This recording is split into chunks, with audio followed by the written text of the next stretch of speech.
8th question देखिएगा बच्चों, इसमें क्या दिया है कि the radius of a metallic sphere is 9 centimetre, यानी कि एक मेटालिक स्फीयर है जिसका रेडियस कितना दिया है बच्चों, 9 सेंटीमीटर। ठीक है, तो स्फीयर कैसा होता है, कुछ ऐसा होता है जिसका रेडियस है 9 सेंटीमीटर। तो यहाँ पर मैंने लिख दिया 9 सेंटीमीटर। ठीक है, फिर आगे देखो क्या दिया है कि it was melted to make a wire of diameter 4 mm, यानी हमने क्या किया ना बच्चों, ये जो हमारे पास स्फीयर था इसको हमने मेल्ट कर दिया, पूरा पिघला दिया। ठीक है, और क्यों मेल्ट किया गया, तो वायर बनाने के लिए। ठीक है, और वायर का डायमीटर कितना दिया है बच्चों, 4 mm दिया गया है। तो फिर हमें बताना क्या है, find the length of the wire, यानी जो आपका वायर है ना बच्चों उसका लेंथ आप लोगों को बताना है। ठीक है, तो सबसे पहले आप थोड़ा इमेजिन कीजिए, जो आपका वायर है ना बच्चों उसका शेप कैसा होगा, सोचो जरा कैसे होता है वायर, ऐसे गोल गोल होता है। देखो मेरे पास है, मैं दिखाती हूँ आपको, ये देखो, ये अगर आप इस वायर को ध्यान से देखेंगे, ठीक है, तो बताइए ये कौन से शेप में है, देख करके बताइए,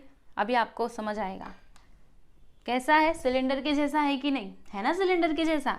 रुको, वायर तो ऐसा ही होता है भाई, देख लो ऐसे करके होता है ना, और ये सिलेंडर जैसा ही रहेगा।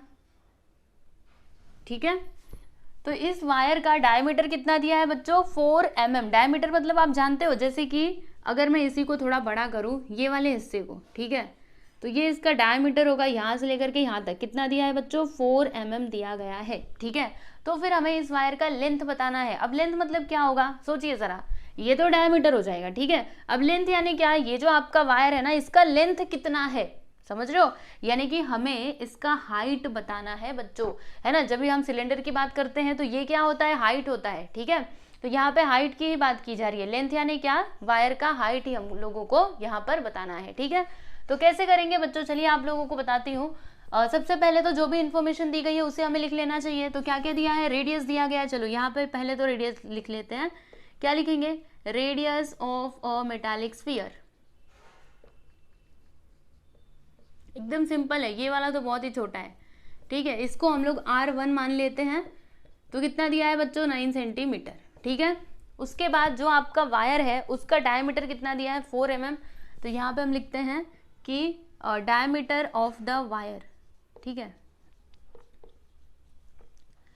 डायमीटर ऑफ द वायर यानी कि D, बोलो कितना, 4 mm। ठीक है, अब देखो डायमीटर की मदद से हमें क्या मिलेगा बच्चों, यस एवरीवन, रेडियस मिल जाएगा, है ना, क्योंकि हम जानते हैं कि जो रेडियस है वो डायमीटर का आधा होता है। तो यहाँ पे हम लिखेंगे देयरफॉर इट्स रेडियस, यानी कि इसका रेडियस क्या हो जाएगा, तो डायमीटर का आधा, डायमीटर कितना, 4 mm, तो फिर इसका रेडियस हो जाएगा बच्चों 2 mm। ठीक है, अब आप लोगों को एक बात बताऊं, यहाँ पे अगर आप देखेंगे तो R1 का जो ये है ना, मतलब R1 जो है बच्चों इसका यूनिट क्या है, सेंटीमीटर में है। यहाँ पे देखो इसका यूनिट क्या है, mm में है। तो हम लोग एक काम करते हैं, इसको भी सेंटीमीटर में हम कन्वर्ट कर लेते हैं।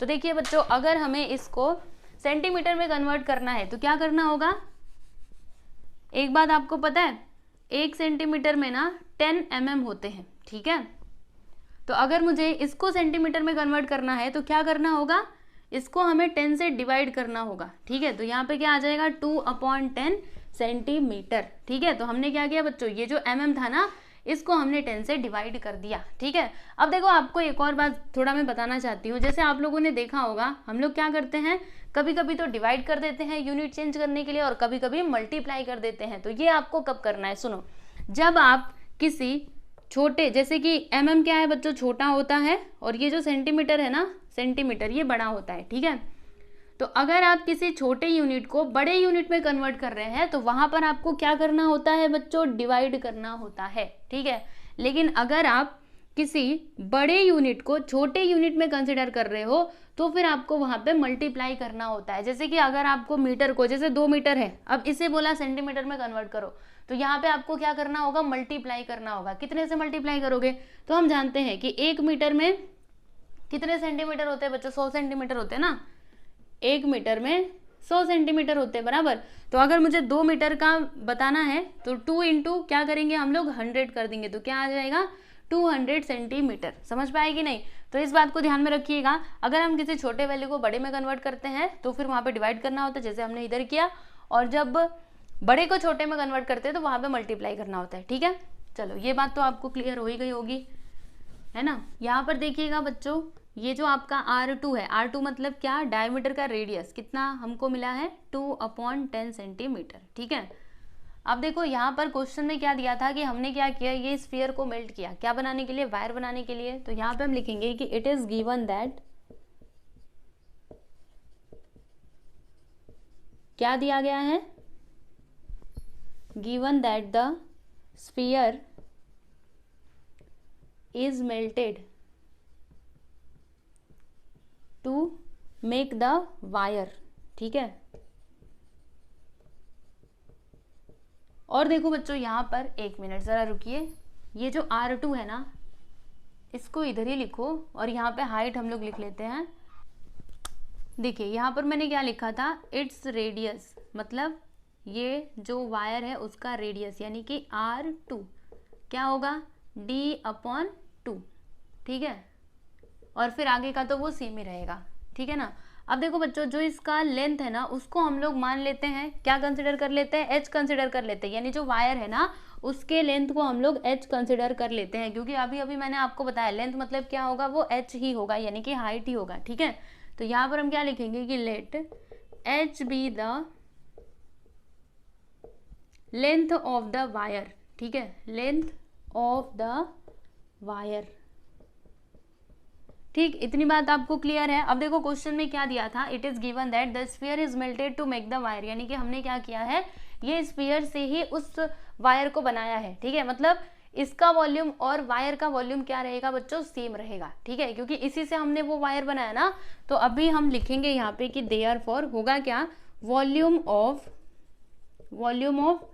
Wire which is equal to क्या होगा, वॉल्यूम ऑफ स्फीयर, ठीक है।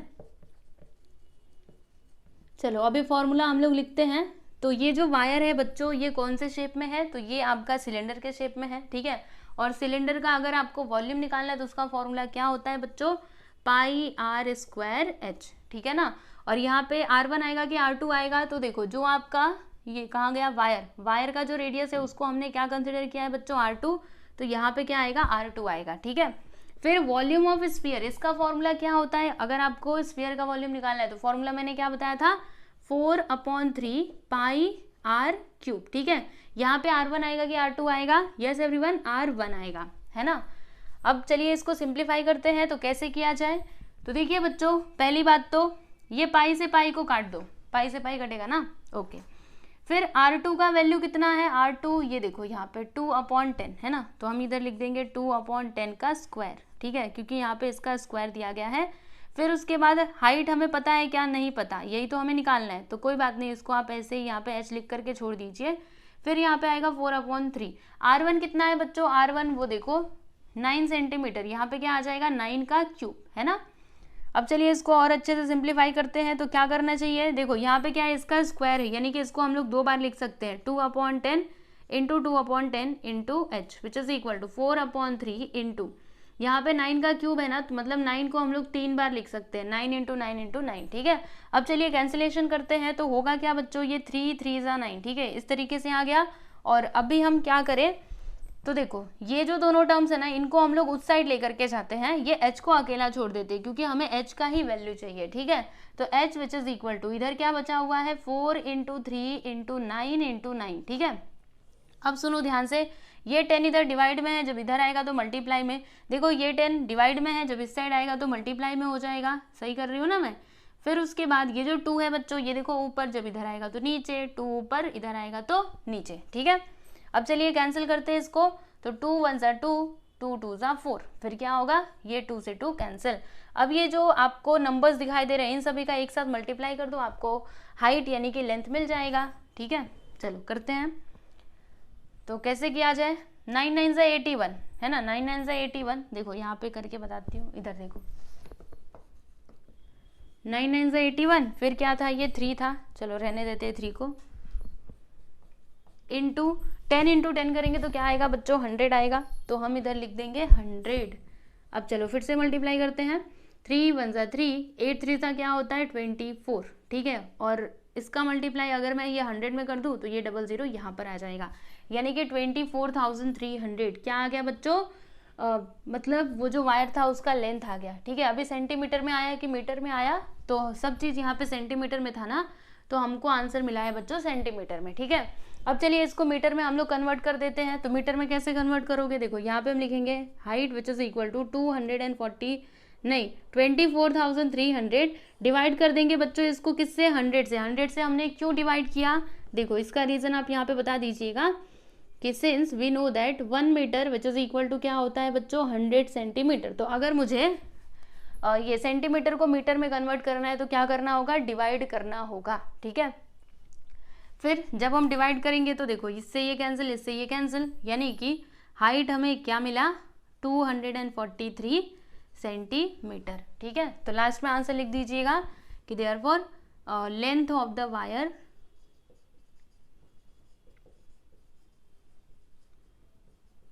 Which is equal to 243 centimetre,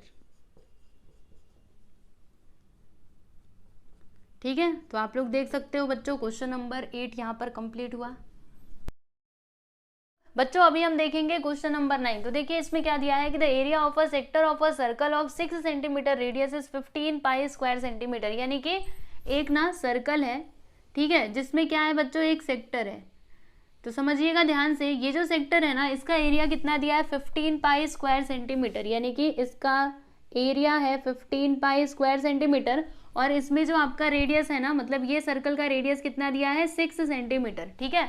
तो फिर हमें क्या क्या बताना है, हमें यहाँ पे फाइंड करना है मेजर ऑफ द आर्क, यानी कि ये वाला जो आर्क है ना बच्चों इसका मेजरमेंट हम लोगों को बताना है। और क्या बताना है, length of the arc corresponding to the sector, यानी ये सेक्टर के जो करस्पॉन्डिंग में आर्क रहेगा ना उसका लेंथ भी हम लोगों को फाइंड आउट करना है, ठीक है। तो कैसे करेंगे बच्चों, बहुत ही सिंपल है, चलिए हम इसको सॉल्व करते हैं। सबसे पहले जो भी इन्फॉर्मेशन दी गई है उसे हमें लिख लेना चाहिए। तो क्या लिखेंगे, यहाँ पे हम लिखते हैं area of the sector, area of the sector कितना दिया है 15 पाई स्क्वायर सेंटीमीटर, ठीक है। और क्या दिया है बच्चों, रेडियस दिया गया है। तो यहाँ पे हम लिखते हैं radius of the circle, radius of the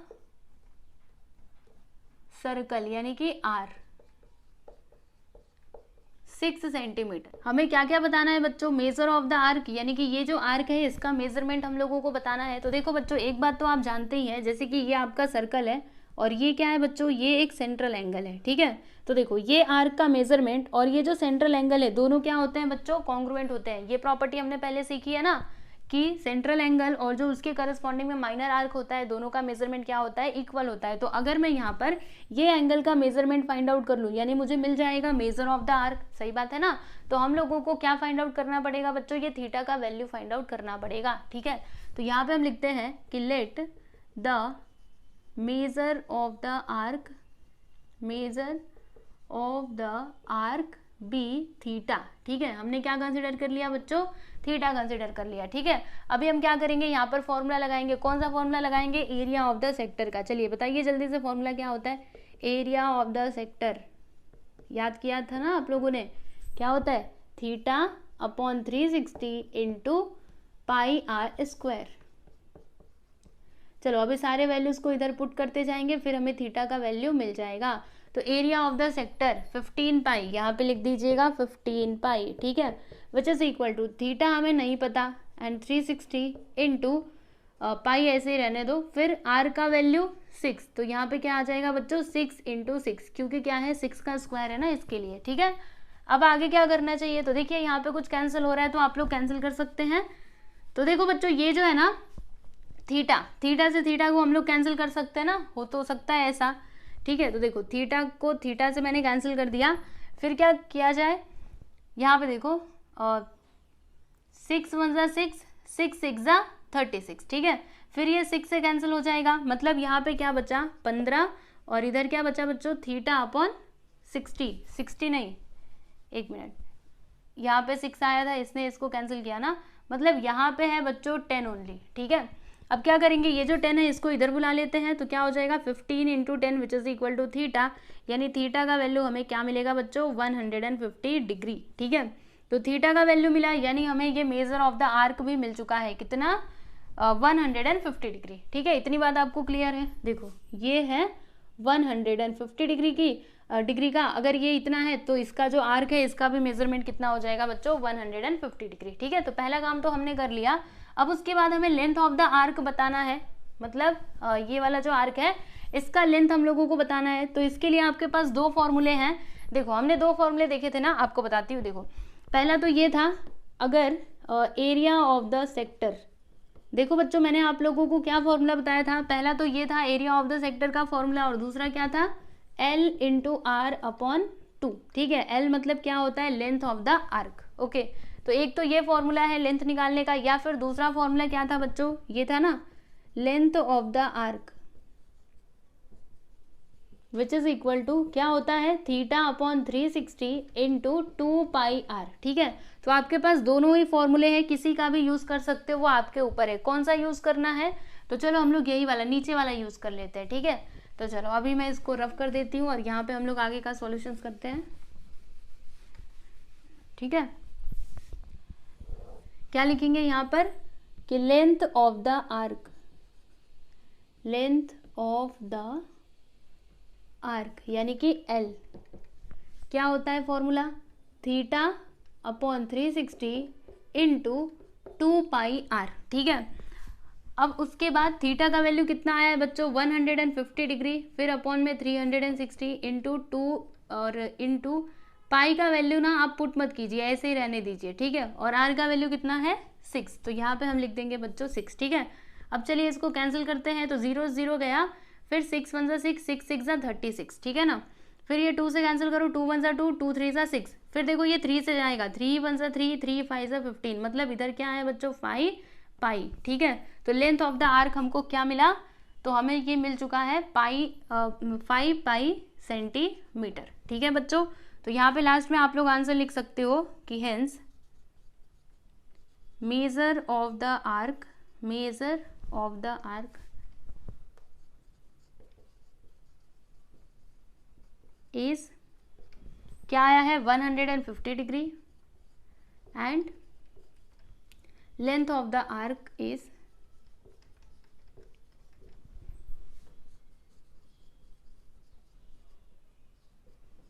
15 pi centimetre. ठीक है, तो देख सकते हो बच्चों क्वेश्चन नंबर 9 यहाँ पर कंप्लीट हुआ।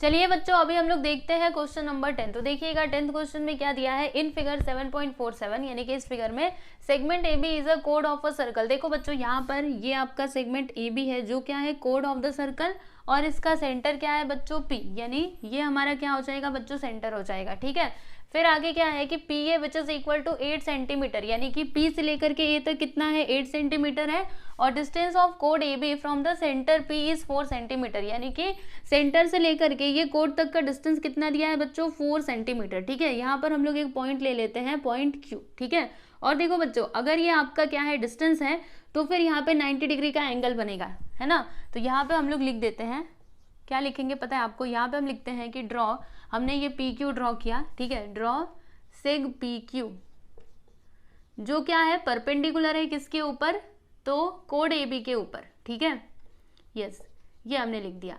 फिर उसके आगे देखो क्या दिया है, आगे कुछ और दिया है क्या, नहीं, हमें यहाँ पे फाइंड करना है, find the area of the shaded portion. अब शेडेड पोर्शन कौन सा है, तो ये वाला जो पार्ट है ना बच्चों ये आपका शेडेड पोर्शन है। ठीक है, जिसका एरिया हम लोगों को फाइंड आउट करना है। तो कैसे करेंगे, तो देखो बच्चों हम लोग एक काम करेंगे, क्या काम करेंगे, एक सिंपल सा तरीका आपको बताती हूँ। ये आपको सेगमेंट जैसा लग रहा है कि नहीं, ये क्या है ए पी बी, ये एक सेगमेंट है ना।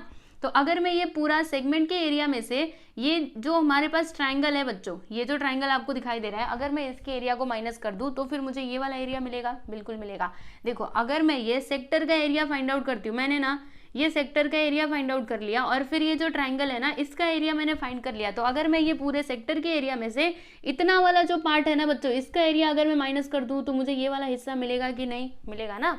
तो हम लोग क्या करने वाले पता है आपको, ये सेक्टर का एरिया निकालेंगे, उसके बाद से ट्राइंगल का, और फिर इसमें से इसको माइनस कर देंगे, फिर हमें हमारा आंसर मिल जाएगा। ठीक है, तो अब देखो बच्चों अगर आपको सेक्टर का एरिया फाइंड आउट करना है तो आपके पास क्या क्या होना चाहिए, बताइए फॉर्मूला क्या होता है, theta upon 360 into pi r का स्क्वायर। ठीक है, तो हमारे पास आर तो है, आर देखो सामने से ही दिखाई दे रहा है 8, है ना, और पाई का वैल्यू ये देखो यहाँ पे है। ठीक है, लेकिन क्या आपके पास थीटा है? थीटा मतलब क्या होगा ये सेक्टर के लिए, थीटा क्या हो जाएगा बच्चों, ये एंगल है ना, ये एंगल क्या होगा आपका, थीटा होगा।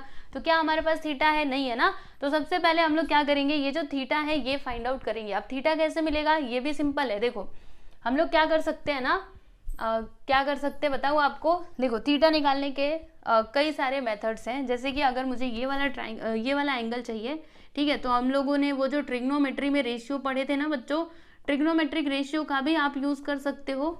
ठीक है, चलो वही हम लोग यूज करते हैं, ट्रिग्नोमेट्रिक रेशियो। जैसे कि यहाँ पे अगर आप देखोगे तो ये वाला मुझे एंगल बताना है ना, कौन सा angle, angle A P Q. ठीक है, तो क्या करना होगा बच्चों, यहाँ पे हम लिख देते हैं cos angle A P Q. देखो बच्चों मैंने यहाँ पे कॉस ही क्यों लिखा, इसका मतलब आप समझिएगा। देखिए कॉस वाले रेशियो में क्या होता है, मैंने आपको क्या बताया था, cos theta which is equal to क्या होता है, एडजेसेंट साइड अपॉन हाइपोटेनियस। ठीक है, और साइन थीटा क्या होता है बच्चों, साइन थीटा होता है अपोजिट साइड अपॉन हाइपोटेनियस। ठीक है ना। तो देखो अगर मैं ये साइन थीटा वाला मतलब जो रेशियो है अगर मैं इसका यूज करती तो मुझे किसकी जरूरत पड़ती, मुझे ये एंगल चाहिए ना, तो इसके सामने क्या है बच्चों, ए क्यू।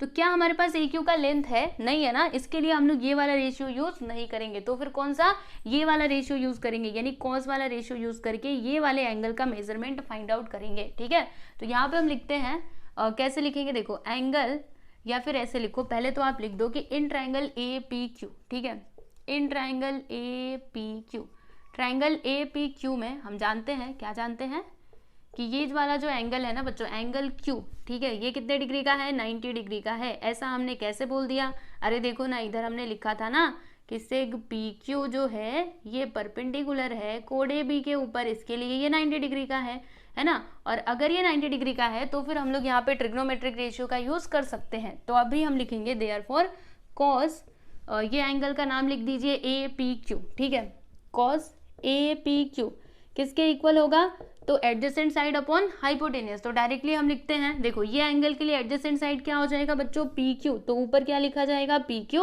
और नीचे क्या लिखेंगे बच्चों, हाइपोटेनियस, यानी कि पी ए। ठीक है, अब देखो पी क्यू कितना है बच्चों, तो पी से लेकर के क्यू है आपका 4, और जो पी ए है वो कितना है 8। चलिए अभी इसको कैंसिल कीजिए, 4 1 सा 4, 4 2 सा 8, यानी कि देखो यहाँ पे cos angle A P Q हमें क्या मिला बच्चों, 1/2। अब मुझे एक बात बताइए, जो हमने वो टेबल देखा था, ठीक है, टेबल में जो आपका कॉस वाला था बच्चों, उसमें 1/2 कहाँ पे आता है, थोड़ा सा याद करेंगे आपको याद आएगा, बताइए कहाँ पे आता है। तो 60 डिग्री में आता है ना, मतलब जो 60 डिग्री वाला कॉलम रहता है उसमें हमने देखा था कि कॉस थीटा हमें क्या मिला था, 1/2। ठीक है, तो देखो अभी हम क्या लिख सकते हैं, यहाँ पे हम लिखेंगे कि cos angle A P Q which is equal to 1/2 के प्लेस पे हम क्या लिख सकते हैं, कॉस 60 डिग्री।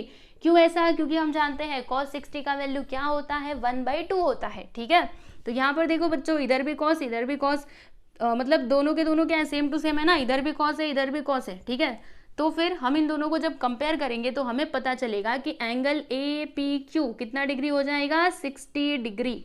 समझे कि नहीं, कैसे किया हमने, इधर भी कॉस है इधर भी कॉस है, इसके लिए ये वाला एंगल जो है इसके इक्वल में क्या आएगा बच्चों, 60 डिग्री। ठीक है, तो इस एंगल का मेजरमेंट हमने बता दिया कितना, 60 डिग्री। ठीक है, तो जैसे हमने ये एंगल का मेजरमेंट बताया उसी तरीके से बच्चों ये वाला एंगल भी हमको मिल सकता है। कैसे, देखो ये क्या है, radius of the same circle है ना, एपी और पीबी दोनों के दोनों क्या है बच्चों, रेडियस है। तो अगर ये 8 है तो ये भी कितना होगा, 8 होगा, है ना, और ये क्या है 4 बराबर, और यहाँ पे 90 डिग्री का एंगल बन रहा है। तो जैसे हमने यहाँ पे इस एंगल का मेजरमेंट निकाला वैसे ही जब आप इसका निकालोगे तो आपको कितना डिग्री मिलेगा, 60 डिग्री ही इसका मेजरमेंट मिलेगा। ठीक है, तो आपको फिर से इतना सारा करने की जरूरत नहीं है, आप सीधे सीधे यहाँ पे लिखिएगा कि सिमिलरली एंगल, कौन सा एंगल, बी पी क्यू। ठीक है, एंगल बी पी क्यू ये भी हमें कितना मिलेगा बच्चों, 60 डिग्री ही मिलेगा। ठीक है, तो ये बात आप लोगों को समझ में आई। अब देखो ये दोनों ही एंगल्स के मेजरमेंट है हमारे पास, तो हम लोग ये वाला जो एंगल है एंगल ए पी बी इसका मेजरमेंट बता सकते हैं। तो अब हम यहाँ पे लिखेंगे कि therefore angle A P B क्या हो जाएगा बच्चों, अगर मुझे ये पूरा एंगल चाहिए तो मैं क्या करूंगी, ये वाला एंगल और ये वाला एंगल दोनों को प्लस कर दूंगी, यानी कि angle A P Q plus angle B P Q हो जाएगा। ठीक है, इसका रीजन आप क्या लिखोगे, एंगल एडिशन प्रॉपर्टी, पढ़ा है ना पहले।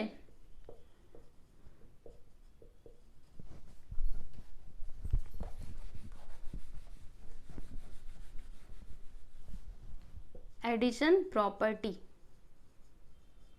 ठीक है। तो देखो ए पी क्यू कितना आया था 60 डिग्री और बी पी क्यू 60 डिग्री, दोनों को प्लस कर दो 120 डिग्री, यानी कि एंगल ए पी बी यही था ना, कितना आ गया 120 डिग्री, यानी थीटा का वैल्यू हमारे पास आ चुका है, ठीक है। तो हम लोग सेक्टर का जो एरिया है वो बड़ी आसानी से निकाल सकते हैं, ठीक है ना बच्चों।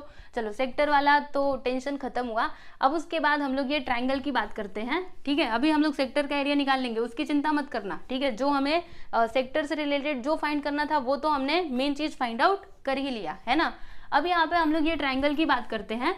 देखो बच्चों, अगर आपको ट्रायंगल का एरिया चाहिए तो आपके पास क्या क्या होना चाहिए, एरिया ऑफ ट्रायंगल फॉर्मूला क्या होता है, ये होता है ना 1/2 बेस इंटू हाइट, ठीक है।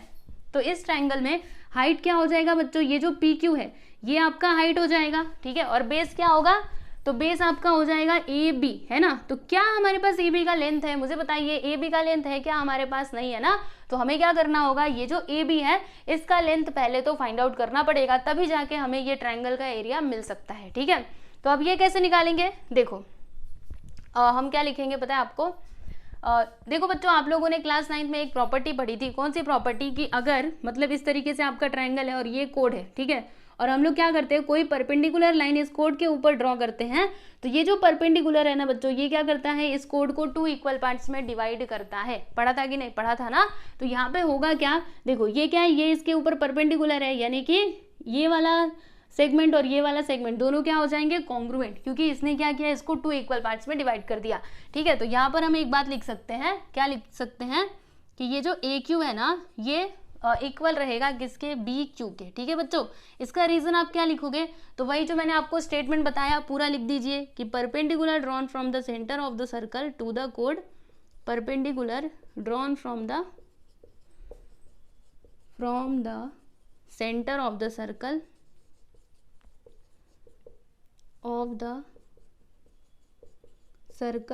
To the code bisects the code, ठीक है। वो क्या करता है, कोड को बाइसेक्ट करता है। तो देखिए बच्चों, यहाँ पर मैंने वो स्टेटमेंट लिख दिया है कि perpendicular drawn from the centre of the circle to the code bisects the code. इसका मतलब क्या हुआ कि ए क्यू और बी क्यू दोनों क्या हो जाएंगे, कॉन्ग्रुएंट हो जाएंगे, ठीक है। अब सुनो बच्चों, मतलब ये दोनों क्या है, दोनों के दोनों इक्वल है ना, तो इन दोनों में से हम लोग क्या करेंगे, किसी भी एक सेगमेंट का लेंथ फाइंड आउट करेंगे, या तो ए क्यू का या फिर बी क्यू का। तो चलिए हम लोग ए क्यू का लेंथ फाइंड आउट कर लेते हैं। अब ए क्यू कैसे मिलेगा बच्चों, तो इसमें हम लोग मतलब ये वाला ट्राइंगल लेंगे और इसमें पाइथागोरस थ्योरम लगाएंगे, है ना, और फिर जाके हमें ये ए क्यू का लेंथ मिल जाएगा। तो चलो इसके आगे का सॉल्यूशन मैं यहाँ पे करती हूँ। यहाँ पे हम लिखेंगे कैसे लिखेंगे, देखो ऐसे लिखते हैं, in triangle A P Q, ठीक है। ट्राइंगल ए पी क्यू में हम जानते हैं कि ये तो 90 डिग्री का ऑलरेडी है, इधर लिखा भी था, है ना। तो डायरेक्टली यहाँ पे पाइथागोरस थ्योरम का यूज कर लेते हैं। तो पाइथागोरस थ्योरम में क्या होता है बच्चों, हाइपोटेन्यूज का स्क्वायर यानी कि पी ए का square which is equal to क्या होगा बच्चों, तो A Q square plus P Q का स्क्वायर, ठीक है। अब जो भी वैल्यूज आपके पास है वो आप इधर रखते जाइए। तो देखो बच्चों, पी ए कितना है 8, तो यहाँ पे हम क्या लिखेंगे 8 का स्क्वायर प्लस ए क्यू नहीं है हमारे पास, 1 मिनट, प्लस यहाँ पे नहीं आएगा विच इज इक्वल टू, है ना। फिर यहाँ पे ए क्यू तो हमारे पास नहीं है, लेकिन पी क्यू है हमारे पास कितना, 4 का स्क्वायर, ठीक है बच्चों। अब उसके बाद क्या करना चाहिए, रुकिए बताती हूँ। 8 का स्क्वायर कर दीजिए 64, है ना, यही तो आएगा। फिर यहाँ पे ए क्यू का स्क्वायर प्लस 4 का स्क्वायर करेंगे तो 16। अब इसके आगे ये जो 16 है ना बच्चों, इसको हम लोग इधर बुला लेते हैं। तो होगा क्या, देखो 64 minus 16 which is equal to A Q का स्क्वायर। अब इसको माइनस करेंगे तो हमें क्या मिलेगा, ए क्यू का square which is equal to, चलो माइनस करते हैं, तो यहाँ पे 8 आ जाएगा और फिर 48, है ना, 5 में से 1 गया तो 4, ठीक है। तो यहाँ पे क्या आ गया बच्चों, 48 बराबर। अब हमें क्या करना चाहिए, तो हमें तो ए क्यू का वैल्यू चाहिए, यहाँ पे हमें किसका वैल्यू मिला है, तो ए क्यू स्क्वायर का वैल्यू मिला है। तो होगा क्या, देखो ये जो स्क्वायर है ना, इसको इस साइड ले लिया, मतलब स्क्वायर रूट ले लेंगे दोनों साइड में, तो ये स्क्वायर यहाँ से गायब हो जाएगा और ये जो है ये रूट के अंदर आ जाएगा। अब मुझे एक बात बताइए, 48 को हम लोग कैसे लिख सकते हैं, सोचिए ज़रा। तो 48 को हम ऐसे लिख सकते हैं ना, देखो A Q which is equal to 48 को हम ऐसे लिख सकते हैं 16 × 3, क्योंकि 16 3 का क्या होता है 48 होता है। अब 16 को रूट के बाहर निकाल दो, तो यहाँ पे क्या हो जाएगा A Q which is equal to 16 को रूट के बाहर निकालेंगे तो 4 और यहाँ पे क्या आ गया बच्चों रूट के अंदर 3 है ना। तो देखो ए क्यू का लेंथ हमें क्या मिला 4√3 सेंटीमीटर। ठीक है बच्चों, तो देखो अगर आपका ए क्यू इतना है तो ये जो बी क्यू है ये भी उतना ही होगा क्योंकि दोनों के दोनों क्या है इक्वल है, यहाँ पे मैंने लिखा था ना। तो अगर ये इतना है तो यहाँ पे लिख देंगे कि देयरफॉर ये जो बी क्यू है ये भी कितना हो जाएगा बच्चों 4√3 सेंटीमीटर ही होगा। ठीक है, इसका रीज़न आप लिख करके बता सकते हो, यहाँ पे लिखा तो था। इसको आप इक्वेशन नंबर 1 डाल दो और यहाँ पे लिख दो फ्रॉम 1, है ना, 1 से हमको पता चला। ठीक है, फ्रॉम 1 हमें क्या चाहिए था बच्चों, ये पूरा ए बी चाहिए था ना। तो ए बी निकालने के लिए हम लोग क्या करेंगे ए क्यू प्लस बी क्यू। तो अगर मुझे ए बी चाहिए तो मैं क्या कर दूंगी ए क्यू प्लस बी क्यू। तो ए क्यू कितना है 4√3, बी क्यू कितना है 4√3। अब दोनों को प्लस कर दो, यहाँ पे आ जाएगा 4 4 8 और इधर √3 सेंटीमीटर। यानी कि ए बी हमें क्या मिला बच्चों, ए बी यानी क्या बेस ऑफ द ट्राइंगल कितना मिला 8√3 सेंटीमीटर। ठीक है, तो इसकी मदद से हम लोग ये जो ट्राइंगल है इसका एरिया फाइंड आउट कर सकते हैं। ठीक है, अभी फाइनली ये जो आपका सेगमेंट है ये वाला जो शेडेड पोर्शन है बच्चों, इसका एरिया हम निकालेंगे कैसे। देखो अब हम यहाँ पे लिखेंगे कि now area of the shaded portion, area of the shaded portion, ये हमें कैसे मिलेगा। तो देखो हम लोग पहले तो सेक्टर का एरिया निकालेंगे।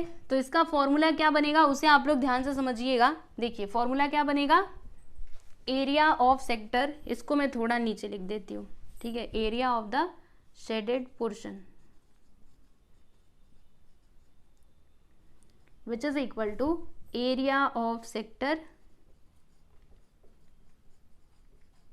कौन सा सेक्टर ए पी बी, इसके एरिया में से हम लोग माइनस करेंगे area of triangle A P B. ठीक है,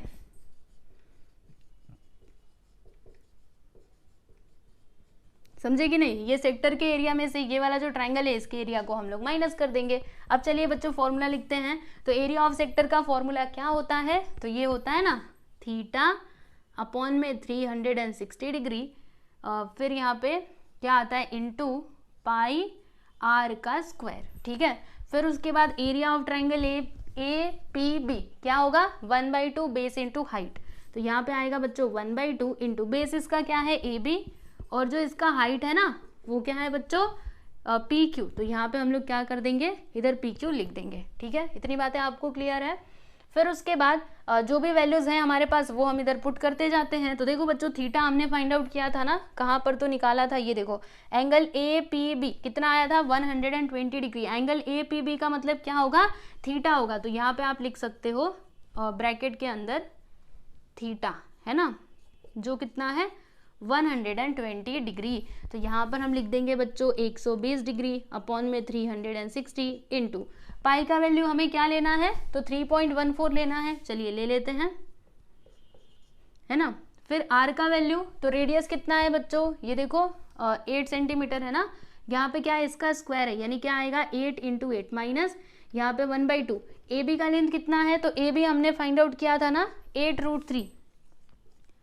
और पी क्यू कितना है, पी क्यू कहाँ गया, ये देखो पी क्यू 4, तो हमने इधर लिख दिया 4। ठीक है, अब हम क्या करेंगे बच्चों एक एक करके सिंप्लीफाई करेंगे। तो चलिए सबसे पहले जो इधर वाले टर्म्स है ना, मतलब इधर वाला जो है इसको हम सिंप्लीफाई करके देखते हैं कि आंसर कितना आता है। ठीक है, तो देखो मैं इसके आगे का इधर कर रही हूँ, क्या है बच्चों देखो 120 अपॉन में 360 इंटू 3.14 इंटू इसका मल्टीप्लाई कर देते हैं 8 इंटू 8 64, तो यहाँ पे आ गया 64। ठीक है, अब चलिए हम लोग इसको कैंसिल करते हैं। तो देखो बच्चों 0 से 0 कट गया, सही है ना। फिर 12 1 ज़ा 12, 12 3 ज़ा क्या होता है 36। ठीक है, तो यहाँ पर बचा क्या बच्चों, इधर देखो आगे देखो यहाँ पे 3.14 है इंटू 64 और इसके अपॉन में क्या है 3। ठीक है, अब हमें क्या करना चाहिए, तो देखिए पहले हम इन दोनों का मल्टीप्लाई कर देते हैं, उसके बाद जो भी आंसर आएगा उसमें हम लोग 3 से डिवाइड कर देंगे। ठीक है ना, तो अब इन दोनों का मल्टीप्लाई करना है। तो ध्यान से देखो बच्चों, क्या मैं इसको मिटा दूं, ये तो आप समझ गए ना। अब इसको देखिए, ठीक है, अब ऊपर वाला देखने की जरूरत नहीं है। ठीक है, अब इसको बस देखिएगा। चलिए अभी इन दोनों का मल्टीप्लाई करते हैं। 4 4 ज़ा 16, 1 आया, 4 1 ज़ा 4 1 5, 4 3 ज़ा 12, ठीक है। 6 4 ज़ा 24, 2 आ गया, 6 1 ज़ा 6, 6 2 8, 6 3 ज़ा 18, चलो प्लस करते हैं, 6 5 4 9, 8 2 10, 1 आ गया, फिर 8 1 9 1 10 और ये 2, ठीक है। ये हमें मिला, क्या मिला, 2 0 0 9 6, अपॉन में तो 3 पहले से है और पॉइंट कहाँ पर आएगा, तो 2 नंबर के बाद पॉइंट था ना, यानी पॉइंट आ जाएगा यहाँ पर, ठीक है। चलो मल्टीप्लाई भी हमने कर दिया, अब हमें क्या करना होगा, तो डिवाइड करना होगा। तो देखो बच्चों, डिवाइड करने के पहले ना हम क्या करेंगे, ये जो पॉइंट है ना इसे तो हम लोग सबसे पहले हटाएंगे। तो पॉइंट हटाने के लिए इसमें 100 से मल्टीप्लाई करना होगा, अगर ऊपर किया तो नीचे भी करना होगा। तो जब आप मल्टीप्लाई करेंगे ना बच्चों, तो आपको यहाँ पे क्या मिलेगा, ये जो पॉइंट है वो अब हट चुका है, तो यहाँ पे 20096 आ जाएगा और नीचे क्या है 3 × 100, ठीक है। इतनी बातें आपको समझ में आई। अभी हम क्या करने वाले हैं पता है आपको, देखो ये जो है ना 2096, इसको हम लोग डिवाइड करने वाले हैं 3 से। चलिए करते हैं, 20096, यहाँ पे 3 कितने बार में जाएगा, इन दोनों को लेंगे तो 3 6 ज़ा 18, चलो माइनस करते हैं, 10 में से 8 गया तो 2, 1 में से 1 गया तो 0, फिर ये 0 को यहाँ पे लिख लिया, 3 6 ज़ा 18, चलो माइनस करते हैं, इधर 2 आ गया, फिर ये 9 को हम इधर लिख लेंगे, कितने बार में जाएगा, 3 9 ज़ा 27, चलो माइनस करते हैं, 9 में 7 गया तो 2, इधर 0, ठीक है। अब ये 6 को इधर हम लोग लिख लेते हैं, कितने बार में जाएगा, 3 8 ज़ा 24, चलो माइनस करते हैं, इधर 2 आ गया, सही है ना। फिर हम पॉइंट लगाएंगे, 0 बढ़ाएंगे, कितने बार में, 3 6 ज़ा 18, फिर से इधर 2 आ जाएगा, पॉइंट तो लगाया है ऑलरेडी, 0 बढ़ा देंगे, 3 6 ज़ा 18, मतलब ये 6 6 6 6 आता ही रहेगा, तो उतना लंबा जाने की ज़रूरत नहीं है।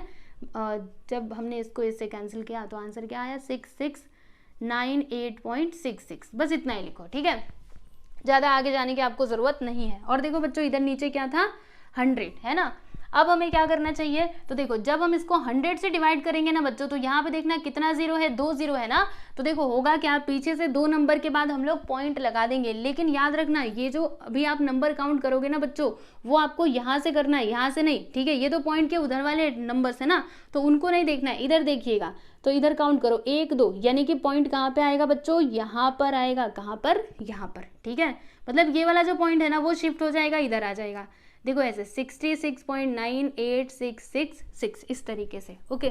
तो अभी इसका अप्रोक्स वैल्यू हम क्या लिख सकते हैं, 66.98 ओनली, ठीक है। ये पूरा 4 डेसिमल तक लिखने की ज़रूरत नहीं है, बस इतना ही लिखो। तो जब हमने इसको सिंप्लीफाई किया तो क्या आया, 66.98, चलो इधर हम लिख देते हैं, समझा ना आपको ये कैलकुलेशन। अब उसके बाद उसे सॉल्व करना है, तो चलिए उसको भी हम लोग सॉल्व कर लेते हैं। अब मैं इसको रफ कर देती हूँ,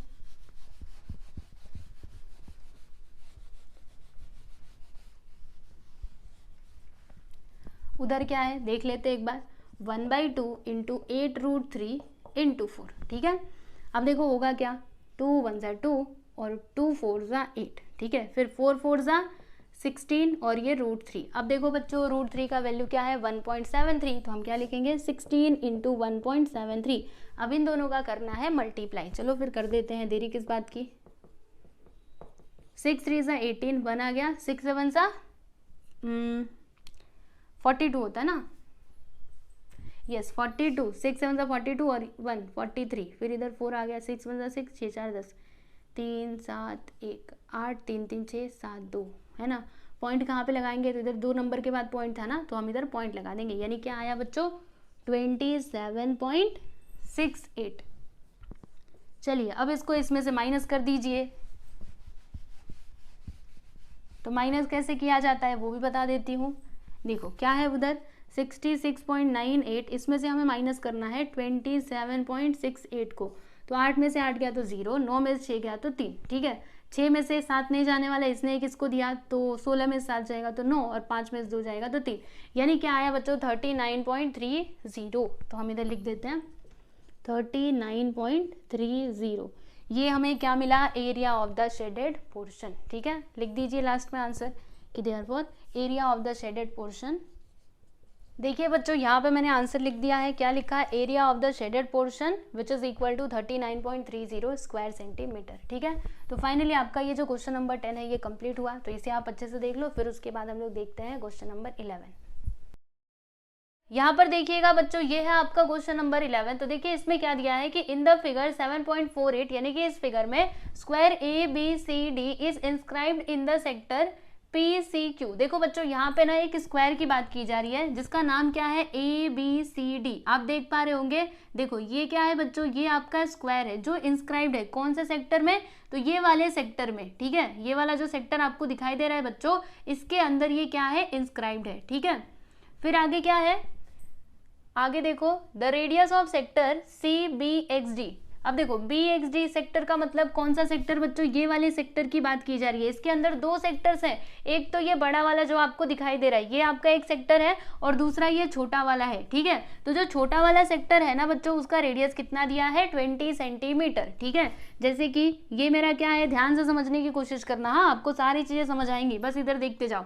ये जो आपका सेक्टर है बच्चों, इसके लिए रेडियस क्या होगा, ये रेडियस होगा कि नहीं, है ना। तो इसका रेडियस कितना दिया है, 20 सेंटीमीटर। तो देखो मैं यहाँ पे लिख देती हूँ, चलो यहाँ पे लिख देती हूँ 20 सेंटीमीटर, ठीक है। तो अगर ये इतना है तो ये भी इतना ही होगा, क्योंकि दोनों भी क्या है, ये सेक्टर के रेडियस ही है, ठीक है। ध्यान से देखो, समझ आया कि नहीं। तो हमें करना क्या है, complete the following activity to find the area of shaded region. यानी ये जो शेडेड रीजन है ना बच्चों, देखो एक तो ये वाला हिस्सा, दूसरा ये, तीसरा ये, ठीक है। तो इसका एरिया फाइंड आउट करने के लिए हमें क्या करना है, तो ये जो एक्टिविटी दी गई है ना, इसे हमें कंप्लीट करना है, ठीक है। तो चलिए देखते हैं। सबसे पहले यहाँ पे क्या दिया है कि साइड ऑफ स्क्वायर ABCD, मतलब ये जो आपका स्क्वायर है ना बच्चों, ये वाला स्क्वायर, ठीक है, इसका साइड कितना होगा, तो रेडियस ऑफ सेक्टर CBXD। अब इसका मतलब क्या है, समझने की कोशिश कीजिएगा, थोड़ा मैं इसको अलग से बनाती हूँ, ठीक है। ये देखो मैंने क्या किया, ये वाला जो स्क्वायर है ना, इसको मैंने बाहर निकाल लिया, ठीक है। ये स्क्वायर में एक सेक्टर भी है, ठीक है। तो यहाँ पे क्या बोला है, side of a square ABCD, मतलब ये स्क्वायर के लिए साइड क्या होगा बच्चों, ये साइड होगा और ये साइड होगा, ये भी इसका साइड है, ये भी इसका साइड है, ठीक है। और यहाँ पे अगर मैं ये सेक्टर की बात करूँ, मैं आपसे पूछती हूँ कि सेक्टर का रेडियस बताइए, तो सेक्टर का रेडियस क्या होगा बच्चों, ये और ये, है ना। इसका मतलब हम क्या बोल सकते हैं कि स्क्वायर में जो साइड है और जो ये सेक्टर का रेडियस है, दोनों के दोनों क्या है बच्चों, सेम है। तो यहाँ पे वही बात तो बताई गई है कि side of square ABCD which is equal to क्या होगा, रेडियस ऑफ सेक्टर CBXD, जो कितना हो जाएगा बच्चों, 20 सेंटीमीटर, है ना। देखो यहाँ पे ऑलरेडी हमने लिखा हुआ है, तो हम क्या लिख देंगे, 20 सेंटीमीटर। समझा कि नहीं आप लोगों को। अब चलो आगे देखो क्या है, एरिया ऑफ स्क्वायर, यानी ये वाला जो स्क्वायर है इसका एरिया क्या होगा, तो एरिया ऑफ स्क्वायर का फॉर्मूला क्या होता है बच्चों, साइड का स्क्वायर। अभी साइड कितना है, 20 सेंटीमीटर, तो यहाँ पे क्या आएगा, 20 का स्क्वायर, ठीक है। अब 20 का स्क्वायर करेंगे तो कितना आएगा, 400। तो यहाँ पर हम क्या लिख देंगे बच्चों, 400, ठीक है। और इसको लिख दिया इक्वेशन नंबर 1, ठीक है ना। चलो अभी आगे देखते हैं, आगे क्या है कि area of shaded reason inside the square, यानी कि स्क्वायर के अंदर जो शेडेड रीजन है ना बच्चों, उसका एरिया हम फाइंड आउट कर रहे हैं। देखो ये हमारा स्क्वायर है और स्क्वायर के अंदर ये है आपका शेडेड रीजन, ठीक है। अगर आपको इसका एरिया निकालना है तो कैसे निकालोगे, तो देखो यहाँ पे फॉर्मूला बताया गया है, एरिया ऑफ स्क्वायर ABCD, यानी ये जो स्क्वायर है सबसे पहले हम लोग इसका पूरा एरिया निकालेंगे, फिर उसके बाद एरिया ऑफ सेक्टर CBXD, मतलब ये जो सेक्टर है, सुनो ध्यान से, अगर मुझे ये वाले हिस्से का एरिया चाहिए तो मैं क्या करूंगी, पहले तो ये पूरे स्क्वायर का एरिया निकालेंगे, ठीक है, उसके बाद ये सेक्टर का एरिया निकालेंगे, ठीक है ना। और फिर ये पूरे एरिया में से, मतलब स्क्वायर के एरिया में से सेक्टर का एरिया जब माइनस कर दोगे ना, तो ये जो शेडेड वाला पार्ट है बच्चों, ये आप लोगों को मिल जाएगा, ठीक है। तो यहाँ पे ऑलरेडी ये फॉर्मूला दिया गया है, area of square ABCD minus area of sector CBXD, ठीक है। तो एरिया ऑफ स्क्वायर ABCD कितना निकाला था हमने, 400। यहाँ पे हम क्या लिख देंगे बच्चों, 400, ठीक है। और फिर यहाँ पे θ/360 इंटू पाई r का स्क्वायर, ये तो फॉर्मूला है आप जानते ही हैं, ठीक है। फिर उसके बाद होगा क्या, यहाँ पर तो 400 ऑलरेडी है ना। और यहाँ पे देखो थीटा का वैल्यू इन्होंने क्या लिखा है, 90। अब आप सोचेंगे 90 कैसे आ गया, तो देखो बच्चों थोड़ा आपको समझाती हूँ। ये आपका स्क्वायर है, ठीक है ना। हम जानते हैं कि स्क्वायर में जो एंगल्स होते हैं वो कितने डिग्री के होते हैं, 90 डिग्री के होते हैं, यानी हर एक एंगल हो जाएगा 90 डिग्री का, ठीक है। और इस तरीके से ये सेक्टर है, तो ये सेक्टर के लिए थीटा क्या होगा बच्चों, ये होगा, है ना। और ये जो आपका सेक्टर है वो कहाँ पर है, वो स्क्वायर के अंदर ही तो है ना, समझ रहे हो कि नहीं। तो अगर स्क्वायर में ये वाला एंगल 90 डिग्री का है, तो ये सेक्टर के लिए ये एंगल कितने डिग्री का हो जाएगा बच्चों, 90 डिग्री का ही होगा। इसके लिए यहाँ पे क्या लिखा है, 90 डिग्री लिखा हुआ है, ठीक है। अब उसके बाद पाई का वैल्यू 3.14 लिया है, अपॉन में 1 इंटू 400 और अपॉन में 1। देखो बच्चों ये अपॉन में 1 नहीं लिखा तो भी चलेगा, ये इन्होंने ऐसे ही लिख दिया है, कोई बात नहीं, रहने दो, ठीक है। और जब हम इसको सिंप्लीफाई करेंगे ना तो आंसर क्या आएगा बच्चों 314 और यहाँ पे 400 तो पहले से ही है। 314 कैसे आएगा आपको करके बताऊं, देखो इसको कैंसिल करते हैं, 0 0 गया है ना, देखो 9 1 जा 9, 9 4 जा 36, ठीक है ना, फिर ये 4 1 जा 4, यहाँ पे आ गया 100। अब देखो 3.14 इंटू 100 करेंगे तो क्या आएगा बच्चों, ऐसे आएगा ना 31400। पॉइंट कहाँ पे लगाएंगे, 2 नंबर के बाद, ठीक है। अब देखो पॉइंट के बाद 0 यानी उसका कुछ मीनिंग नहीं है, तो इसके लिए 314 को यहाँ पे लिख दिया गया है, ठीक है। अब 400 में से इसको माइनस कीजिए तो 10 में से 4 गया तो कितना आता है बच्चों, 6 आता है। फिर 9 में से, इधर 9 बचेगा ना, 9 में से 1 गया तो 8 और 3 में से 3 गया तो 0, मतलब यहाँ पे क्या आएगा बच्चों 86, ठीक है। स्क्वायर सेंटीमीटर चाहिए तो लिख दो स्क्वायर सेंटीमीटर। वैसे लिखा नहीं गया आपके टेक्स्ट बुक में ना, यहाँ पे कुछ लिखा नहीं है, देखो क्या मैं, अगर नहीं दिया रहेगा तो भी हम लोग लिख सकते हैं, ऐसा कुछ नहीं है, नहीं दिया है फिर भी आप इधर चाहो तो स्क्वायर सेंटीमीटर लिख सकते हो, ठीक है। इतनी बातें आपको समझ में आई। अब देखिए आगे क्या है कि रेडियस ऑफ बिगर सर्कल, यानी जो सर्कल है ना बिगर, यहाँ पे सेक्टर आएगा बच्चों, सर्कल नहीं आएगा, एक मिनट मुझे देखने दो। देखिए बच्चों यहाँ पर आपके टेक्स्ट बुक में ना सेक्टर दिया गया है, सर्कल नहीं आएगा क्योंकि इसमें सर्कल तो है ही नहीं। तो चलो अब मैं इसको मिटा देती हूँ, यहाँ पे हम लिख देते हैं sector, radius of bigger sector. ये किसके इक्वल होगा, तो length of diagonal of square A B C D, मतलब ये जो आपका स्क्वायर है ना बच्चों ए बी सी डी, इसमें जो डायगोनल है ना वही आपका क्या होगा, रेडियस ऑफ बिगर सेक्टर। अब आप सोच रहे होंगे कैसे, सुनो ना बताती हूँ कैसे। देखो बच्चों इसका डायगोनल क्या होगा, यहाँ से लेकर के यहाँ तक, ठीक है, ऐसे करके होगा ना, यही तो होता है डायगोनल। और ये क्या है बच्चों, ये हमारा सेंटर ऑफ द सर्कल है। जैसे कि अगर मैं ये जो सेक्टर है, अगर मैं इसको थोड़ा सा बाहर निकालने की कोशिश करूं, देखो ये वाले सेक्टर को मैं बना रही हूँ तो ये सेक्टर आपका कुछ यूं बनेगा बहुत बेकार बन रहा है ना, देखो हाँ ये देखो ये आपका सेक्टर है, ये बड़ा वाला, ठीक है ना। तो ये क्या कहलाएगा बच्चों, अगर मैं यहाँ पे ये पूरा सर्कल बना दूं तो ये क्या होता है, ये हमारा रेडियस होता है, रेडियस नहीं सेंटर होता है। और अगर मैं सेंटर से इस तरीके से एक लाइन खींचूं, जैसे मैंने यहाँ पे ये खींची हुई है यहाँ तक, तो ये क्या होगा बच्चों, रेडियस होगा कि नहीं, बिल्कुल है ना। तो देखो ये वाला जो है ये बड़े वाले सेक्टर के लिए क्या होगा बच्चों, रेडियस, लेकिन यहाँ पर ये जो आपका स्क्वायर है इसके लिए क्या होगा, तो डायगोनल ही होगा ना। ये स्क्वायर में देखो इसके लिए डायगोनल होगा और इसके लिए ये सेक्टर के लिए क्या हो जाएगा बच्चों, रेडियस। तो वही बात यहाँ पे बताई गई है कि radius of bigger sector which is equal to क्या होगा, length of diagonal of square A B C D, ठीक है। जो कितना दिया है बच्चों 20√3। अब आप सोचेंगे 20√3 यहाँ पे कैसे दे दिया, तो चलिए इसके बारे में भी आप लोगों को बताती हूँ। जैसे कि ये रहा मेरा क्या है, ये है मेरा स्क्वायर, ठीक है। अब देखो बच्चों स्क्वायर में होता क्या है, जैसे ये मेरा डायगोनल है कितना बेकार बन रहा है, चलिए कोई बात नहीं, ठीक है। हम जानते हैं कि ये जो हमारा स्क्वायर है इसमें साइड कितना है 20 सेंटीमीटर, 20 मतलब हर एक साइड का जो लेंथ है वो 20 सेंटीमीटर है, ठीक। अब मुझे क्या करना है, ये जो ये है ना डायगोनल, इसका लेंथ बताना है। तो हम लोग एक काम करेंगे, क्या काम करेंगे, देखो हम जानते हैं यहाँ पे 90 डिग्री का एंगल बन रहा है ना, तो ये वाला ट्राइंगल ले लेंगे। कौन सा, ये वाला जो ट्राइंगल है ना, सपोज करो इसका नाम कैसे लिखा है, ए बी सी और ये डी, ठीक है। तो ये वाला हम ट्राइंगल ले लेते हैं, ट्राइंगल ए डी सी, ठीक है।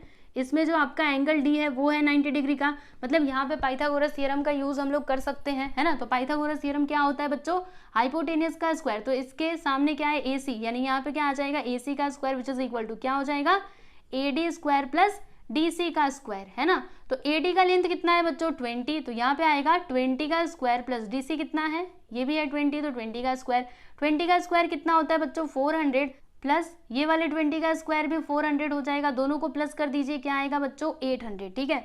यानी कि AC स्क्वायर हमें क्या मिला, देखो ध्यान से देखो, AC स्क्वायर हमें क्या मिला बच्चों 800, है ना। अब मैं क्या करूंगी, दोनों साइड में स्क्वायर रूट ले लेंगे, तो यहाँ से ये जो स्क्वायर है वो गायब हो जाएगा, मतलब यहाँ पे क्या आएगा AC और ये आ जाएगा रूट के अंदर, ठीक है। अब देखो ये जो आपका रूट के अंदर 800 है ना, उसको हम कैसे लिख सकते हैं, रुकिए बताती हूँ कैसे लिख सकते हैं। जैसे यहाँ पे क्या है रूट के अंदर 800, तो इसको हम ऐसे लिख सकते हैं ना 400 इंटू 2 करके। अब देखो बच्चों मतलब 400 का स्क्वायर रूट क्या होता है 20 होता है, क्योंकि 20 का स्क्वायर करेंगे तो क्या आएगा 400, ठीक है। तो यहाँ पे मैंने 20 लिख दिया, फिर रूट के अंदर 2। तो देखो क्या आया, ये जो AC है वो हमें क्या मिला बच्चों 20√2। तो वही बात तो यहाँ पे लिखी गई है, रेडियस ऑफ बिगर सेक्टर, यानी कि ये वाला जो है बच्चों ये वाला सेगमेंट, इसका लेंथ कितना आएगा 20√2। तो इन्होंने पूरा यहाँ पे सॉल्व नहीं किया है, डायरेक्टली लिख दिया है, ठीक है। तो ये कैसे आया मैंने आपको बता दिया। ओके, चाहिए तो आप लोग साइड में ये जो मैंने आपको कैलकुलेशन बताया ना उसे आप करके रख सकते हो, ठीक है। चलिए अभी आगे देखते हैं।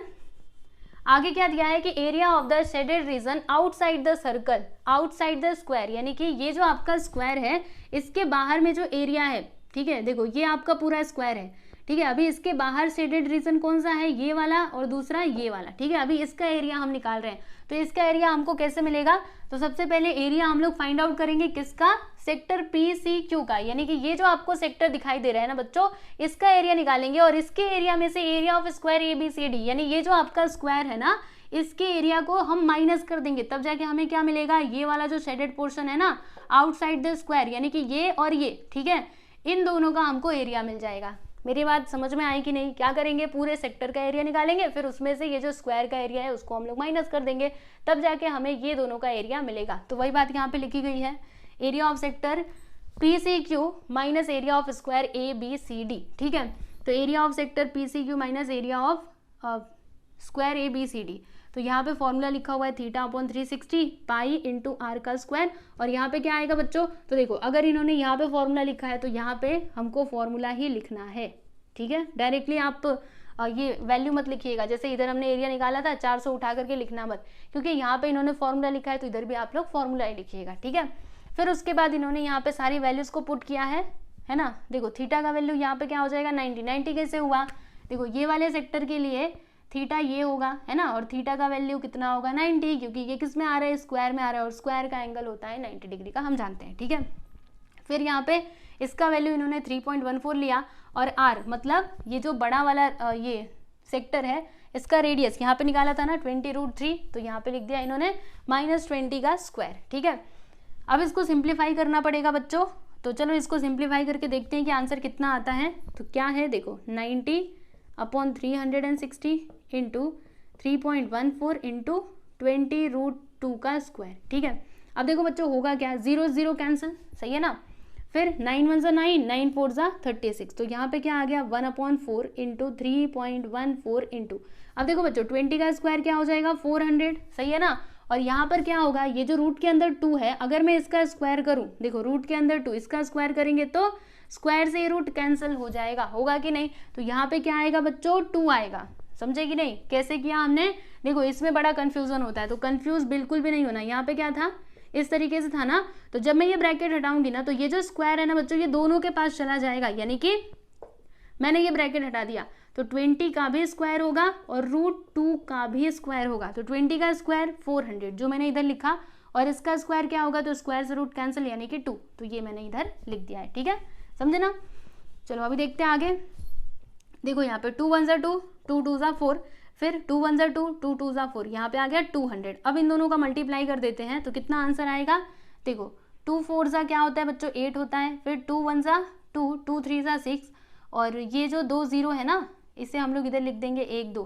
पॉइंट कहाँ पर लगाएंगे, तो यहाँ पर 2 नंबर के बाद, क्योंकि देखो 2 नंबर के बाद इधर पॉइंट है ना, तो 1 2 इधर हमने पॉइंट लगा दिया। मतलब जब हमने इसको पूरा सिंप्लीफाई किया तो आंसर क्या मिला बच्चों 628।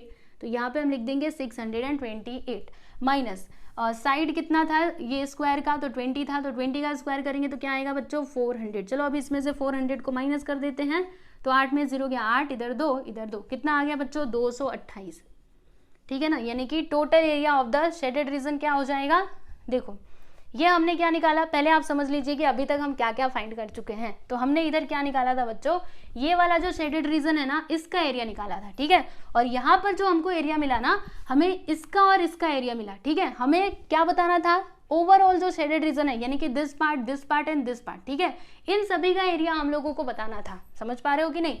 तो अभी हम क्या लिखेंगे कि total area of the shaded region, मतलब जो पूरा ये शेडेड रीजन है उसका टोटल एरिया क्या हो जाएगा। तो हम क्या करेंगे, ये वाला एरिया और ये वाला एरिया इनको हम प्लस कर देंगे, ठीक है। तो ये वाला एरिया कितना आया था 86 सेंटीमीटर, है ना। तो देखो यहाँ पे क्या लिखा है 86 प्लस, और इन दोनों का एरिया कितना आया था 228। तो देखो यहाँ पे 228 लिखा, दोनों को प्लस करेंगे तो क्या हो जाएगा 314 स्क्वायर सेंटीमीटर, है ना। 8 से 14 फिर 8 2 10 1 11 सही है 314 स्क्वायर सेंटीमीटर। ओके, तो बस ये एक्टिविटी बच्चों यहाँ पे कंप्लीट हुई। ओके, मैं इसको थोड़ा मिटा देती हूँ,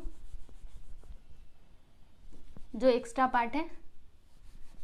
आप चाहो तो ये सब कुछ ना रफ में लिख करके रख सकते हो, मतलब उसी के बाजू में, ताकि बाद में पढ़ने बैठो तो आपको समझ आए। ठीक है, चलो बच्चों अभी हम लोग सॉल्व करते हैं क्वेश्चन नंबर 12। तो देखिएगा क्वेश्चन नंबर 12 में क्या दिया है, इन द फिगर 7.49, यानी कि इस फिगर में 2 circles with centres O and P are touching internally at point A. आप लोग देख सकते हो बच्चों 2 सर्कल्स हैं। देखो एक तो ये बड़ा वाला सर्कल है जिसका सेंटर क्या है O, और एक छोटा वाला सर्कल है जिसका सेंटर क्या है बच्चों P। ठीक है, और ये दोनों क्या करते हैं, इंटरनली टच कर रहे हैं कहाँ पर, पॉइंट A पर। ठीक है, फिर आगे क्या दिया है देखिएगा कि अगर BQ कितना है 9 यूनिट्स। BQ मतलब यहाँ से लेकर के यहाँ तक का डिस्टेंस दिया गया है, और D यानी क्या, यहाँ से लेकर के यहाँ तक। ठीक है, वो कितना है 5 यूनिट्स। तो फिर हमें क्या करना है, इसे कंप्लीट करना है to find the radii of the circles, यानी कि ये जो दोनों सर्कल्स है ना बच्चों, इनके रेडियस हम लोगों को बताने हैं। जैसे कि बड़े वाले सर्कल का रेडियस कितना होगा और छोटे वाले सर्कल का रेडियस कितना होगा, वो हम लोगों को फाइंड आउट करना है। ठीक है, तो चलिए फिर स्टार्ट करते हैं इसका सॉल्यूशन। देखो यहाँ पे सबसे पहले इन्होंने क्या लिखा हुआ है कि let the radius of the bigger circle be R, यानी कि जो बड़ा वाला सर्कल है ना बच्चों, उसके रेडियस को इन्होंने क्या कंसिडर किया है, तो कैपिटल आर कंसिडर किया है। ठीक है, तो देखो बड़े वाले सर्कल में रेडियस क्या हो जाएगा, तो देखो ओ से लेकर के बी तक ये आपका रेडियस होगा, फिर ओ ए ओ डी है ना, ओ सी, ये सभी आपके क्या है बच्चों, radii of the bigger circle. ठीक है, तो उसको इन्होंने क्या कंसिडर किया है, आर। उसके बाद जो आपका स्मॉलर सर्कल है ना, उसके रेडियस को क्या कंसिडर किया है, तो स्मॉल आर, यानी कि देखो P से लेकर के A और P से लेकर के Q तक क्या हो जाएगा, R, क्योंकि ये दोनों क्या है, रेडियाई ऑफ द ये स्मॉलर सर्कल। ठीक है, तो देखो यहाँ पे इन्होंने वही बात लिखी हुई है कि OA OB OC and OD are the radii of the bigger circle, जो मैंने आपको बताया था, है ना। देखो OA OB OC OD ये क्या है, radii of the bigger circle. ठीक है, तो ये सभी आपस में इक्वल हो जाएंगे, क्योंकि जब सेम सर्कल के रेडियस होते हैं तो वो क्या होते हैं बच्चों, सिमिलर होते हैं, यानी कि इक्वल होते हैं, है ना।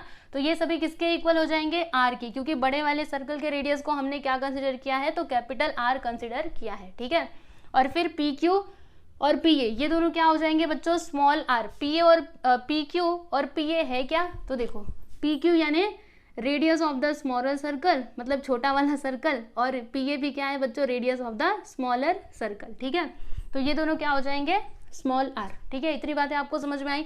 अब देखिए आगे क्या दिया है, OQ which is equal to OB minus BQ। अब ये सब कुछ क्या है, तो देखो OQ कहाँ पर है, जरा देखो तो O से लेकर के Q, देखो OQ। ठीक है, क्या लिखा है इन्होंने, OB माइनस BQ।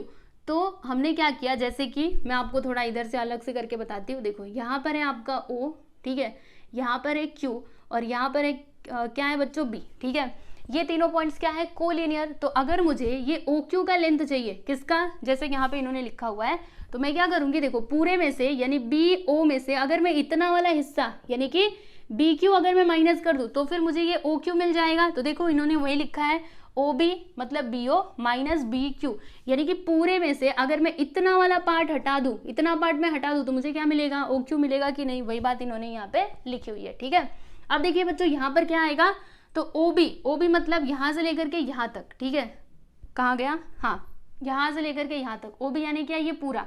तो देखो बच्चों OB कितना है, OB which is equal to R। तो हम लोग इधर क्या लिखेंगे पता है, OB के प्लेस पे लिखेंगे R, फिर माइनस। अब BQ कितना है, तो देखो BQ का लेंथ है हमारे पास कितना, 9, तो हम क्या लिख देंगे इधर, 9 लिख देंगे। ठीक है, फिर यहाँ पे इसको इस तरीके से बंद कर दीजिए। समझा कि नहीं आप लोगों को, R कैसे लिखा, OB R है और BQ कितना है, 9, ये ऑलरेडी क्वेश्चन में दिया गया है। ठीक है, फिर आगे देखो OE which is equal to OD minus D। अब OE कहाँ पे है, ये देखो यहाँ पे OE क्या लिखा है इन्होंने, OD माइनस DE, यानी कि हम क्या कर रहे हैं, जैसे यहाँ पर हमने किया था ना, रुको आपको अलग से बताती हूँ। देखो ये आपकी लाइन है, ठीक है, यहाँ पर है पॉइंट D, यहाँ पे है E और यहाँ पर क्या है बच्चों O। ठीक है, ये तीनों पॉइंट्स क्या है, कोलिनियर, सही है ना। तो यहाँ पे इन्होंने क्या लिखा है, OE मतलब अगर मुझे इतने का लेंथ चाहिए तो मैं क्या करूँगी, पूरे में से यानी कि ओ डी में से अगर मैं इतना वाला हिस्सा माइनस कर दूं, यानी कि डी को मैं माइनस कर दूं, तो फिर मुझे क्या मिल सकता है बच्चों, ओ ई मिल सकता है कि नहीं। तो वही चीज इन्होंने यहाँ पे लिखी है, O D minus D E. ठीक है, अब देखो ओ डी कितना होगा, तो O D which is equal to R, तो यहाँ पे हम क्या लिखेंगे, R minus D E. D कितना दिया है देखो 5 यूनिट्स, तो हम इधर क्या लिखेंगे बच्चों 5। ठीक है, तो यहाँ पे क्या आएगा आर माइनस 5। ठीक है, क्लियर है, इतनी बातें आपको समझ में आई। अब चलिए यहाँ पे देखिएगा सर्कल के बारे में कुछ दिया गया है, पढ़ो एक बार।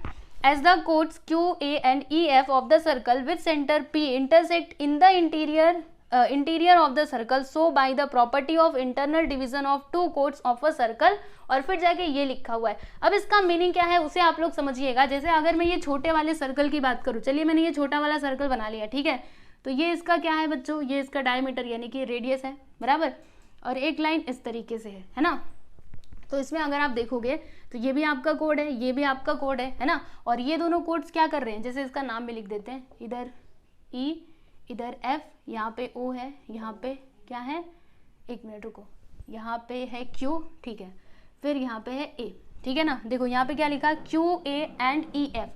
क्यू ए मतलब ये वाला कोड और ई एफ मतलब ये वाला कोड। ठीक है, ये दोनों कोड्स क्या कर रहे हैं बच्चों, सर्कल में अंदर से एक दूसरे को इंटरसेक्ट कर रहे हैं। देखो यहाँ पे वही बात दी गई है कि Q and E F of the circle with centre P, मतलब इसका सेंटर पी है, ठीक है, intersect in the interior of the circle, circle के अंदर ये इंटरसेक्ट कर रहे हैं। ठीक है, तो इसीलिए हम लोग यहाँ पे कौन सी प्रॉपर्टी यूज कर सकते हैं, property of internal division of two chords. ये हमने कहाँ पे पढ़ा था, तो सर्कल वाले चैप्टर में हमने ये बहुत अच्छे तरीके से किया था बच्चों। ठीक है, इंटरनल डिवीजन ऑफ कोड्स की प्रॉपर्टी में होता क्या है, जैसे हम क्या करेंगे ना, सुनो ध्यान से, हमने एक बार देखा था, फिर से मैं आपको रिवीजन करवा देती हूँ। यहाँ पे होगा क्या, देखो पहले यहाँ से लेकर के यहाँ तक जाना, यानी क्यू ओ इंटू, फिर यहाँ से लेकर के पूरा लास्ट तक जाइएगा, यानी कि ओ ए। ठीक है, ये इक्वल होता है किसके, अब ये वाले कोड में आ जाइए, ई से लेकर के, मतलब ई से लेकर के ओ तक जाइएगा, फिर ओ से लेकर के एफ तक, समझा कि नहीं। जब भी ये दोनों इंटरसेक्ट करते हैं ना, तो ये वाले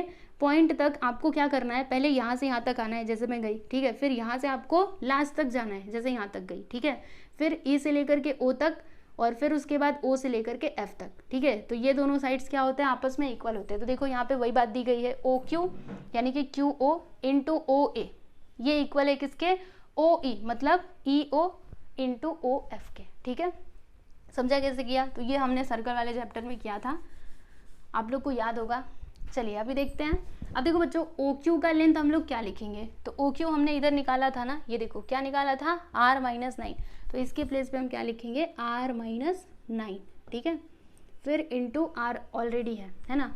फिर देखो बच्चों ओ ई, ओ ई हमारे पास है क्या, ये देखो हमने फाइंड किया था आर माइनस 5, तो यहाँ पे हम क्या लिख देंगे, आर माइनस 5। फिर ओ एफ, अब ओ एफ क्या होगा, ओ ई तो हमने बता दिया, लेकिन ये ओ एफ क्या होगा, तो देखो बच्चों यहाँ पे एक बात लिखी गई है, क्या लिखा है, O E which is equal to O F, यानी कि ये दोनों क्या है, ये दोनों बराबर हैं, यानी ओ ई जितना होगा उतना ही ओ एफ भी होगा। ठीक है, तो ओ ई अगर इतना है तो फिर ओ एफ भी कितना हो जाएगा, आर माइनस 5 ही होगा। ठीक है, अब यहाँ पे क्या किया गया है देखिएगा, R into R, R square, फिर आर इंटू 9 क्या हो जाएगा, माइनस 9 आर। ठीक है, फिर इन दोनों का मल्टीप्लाई किया इन्होंने, कैसे किया सुनो, आपको ध्यान से बताती हूँ। आर इंटू आर करेंगे तो आर स्क्वायर होगा, अलग से करके बता रही हूँ, सुनो, आर इंटू आर करेंगे तो आर का स्क्वायर, फिर आर का मल्टीप्लाई ये 5 में करेंगे तो माइनस 5 आर होगा, है ना।